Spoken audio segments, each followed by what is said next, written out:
Hello everyone and welcome to Best of the Month here on Don't Be Bored. I'm going to be joined today by some cool creators to talk to you what they've enjoyed most playing in the month. They don't have to be new games, they're just maybe new to us, or they've just recently got off the shelf after sitting there a while. And for me this month, it has to be a love letter. Not specifically this Japanese version, which you need to know how love letter works to really play this because the cards aren't in English. They do have some great artwork though. There's even some unique cards in this that aren't in the other versions. And versions, there's loads. I've got the Batman love letter, I've got the Lovecraft one, the Marvel one, the Star Wars one. And to be fair, even though I've got these sort of different, unique love letter versions, the one that hits the table most and has recently hit the table again after way too long has to be the 2019 edition of Love Letter. Why that one in particular? The original Love Letter was great, but I do love the addition of the Spy and the Chancellor. Those extra cards just add a little spice into the mix, and also the component quality I think is just a little bit better on sort of the latest normal edition. Love Letter, if you don't know, is a tiny game. It's made up of like 20 cards, and on your turn you have one, you draw another one from the deck and you play one of them. They've all got great choices to them. Maybe you're guessing what card an opponent has to try and eliminate them from the round. Those rounds are super short, so don't worry about player elimination. Maybe it's one that's comparing cards with someone else and the highest person stays in. Maybe it's just having the look at someone else's card. Maybe it's even the princess. When you've got the princess, that's a card you cannot play or discard or you're out the round. But if you manage to hold on to it, you're going to win the round, because if all the cards go, whoever's got the highest card wins. So it's just a really quick game. Those rounds are super quick. I love teaching this one. I know that sounds weird, but it's one of those ones where you can see people go, oh, there's a lot going on. And then after a round, they're in and they're enjoying it and they're guessing away. They might make a mistake here or there, but you give them one of the reference cards that's included and they can have a quick look. I've played it so many times I could tell you every card and the amount of every card that's in the deck, what every card does without even looking at that, which makes teaching a breeze. And it's one of my favourite games for a reason. It's quick, it's fun every time it hits the table. And that is a love letter. And again, it doesn't have to be a weird Japanese version. There are the other themes if you like them. Like, well, maybe not Batman because that's super expensive, but you can easily get the Star Wars one or the Marvel one. They're much more readily available and still cheap at like £10, maybe £15.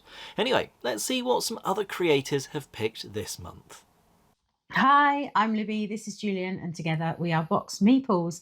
Now, obviously, October's a busy month with Essen, and we've had lots of new games come into the collection, some of which we've managed to play, some of which not yet. Yeah, we've got quite a queue of games from Essen to talk about. And I haven't picked a game that we have content already on or that we are doing content for. I'm going to go for one of the sleeper hits that I didn't expect to enjoy in October. So I've gone for the game Transmissions. Now, this has been out for a little bit, quite hard to get hold of now because originally this was a Kickstarter game. But we borrowed this from our friends Finn and Leaf at Fun of Boxes, and what a game it is. Now, in this game, there's a series of 4 robots that are moving around a board in a kind of clockwise manner, a rondel system, and you need to use your robot to gather resources to then build memories and upgrade your robots. Now, what's interesting about this game is you don't have one dedicated robot. You're controlling all of them. In fact, every player is controlling all of them by placing cards down. A choice of cards, you get to lay one, and that means you move one of the 4 robots. Now, there's all sorts of tactical opportunities in this, because do you move a robot you know your opponent needs to utilize to a less convenient place for them? Do you move a robot to a place you desperately need to get resources, for example, from, or energy? How do you manipulate your cards? What do you reserve for later? And how do you start organizing your deck? Because the cards are never shuffled, which allows you to kind of almost pre-program what commands are coming up ahead. This game looks absolutely gorgeous. It's based on artwork by Matt Dixon. and it carries across so well to a game, not least because we have been playing the version with the minis. Yeah, those robots are adorable. And I think a lot of my enjoyment and the enjoyment we've had as a family, because we had just seen The Wild Robot.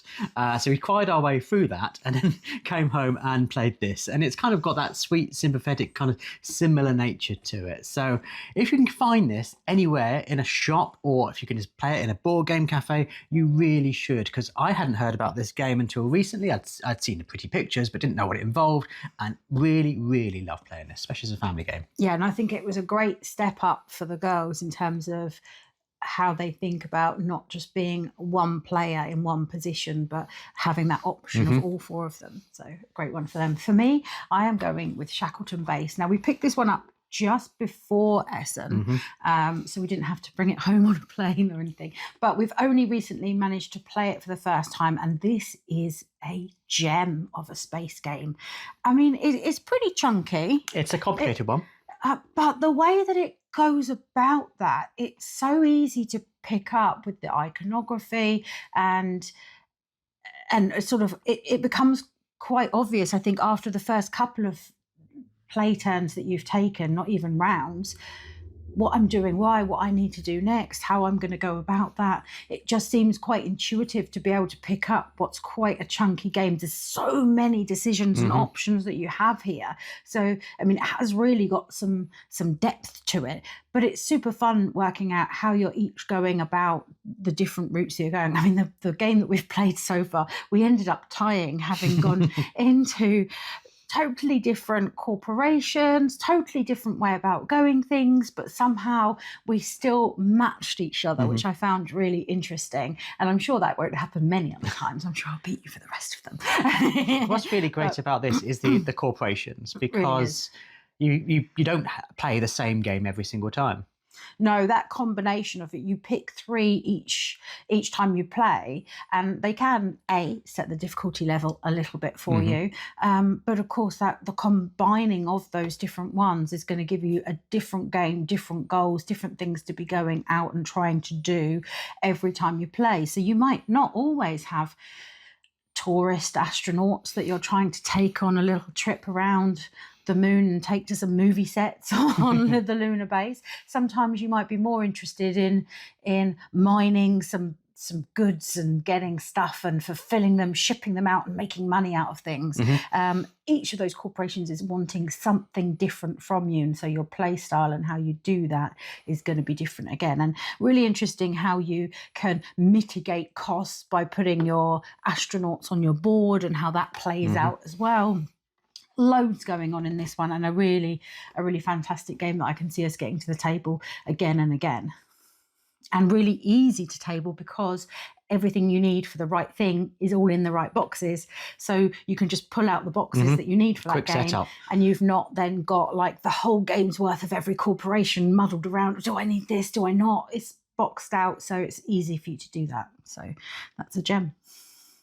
Anyway, that wraps us up today. Thank you very much for watching. You heard what mine and other people's best picks were. Let us know in the comment section below what you enjoyed in the last month. Really enjoyed it. Doesn't have to be new, doesn't have to be the big hotness, but what did you enjoy? And of course, while you're going downstairs to comment, check the description box because I have a link to the creators that joined me today, so you can go and check their channel out. So subscribe to me, subscribe to them, and have a fantastic next month of gaming.